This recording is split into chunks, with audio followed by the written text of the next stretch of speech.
Sieva neļauj tikties ar bērnu. Ko darīt?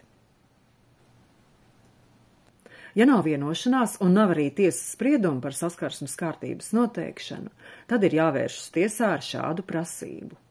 Tiesa izprasīs bāriņtiesas atzinumu.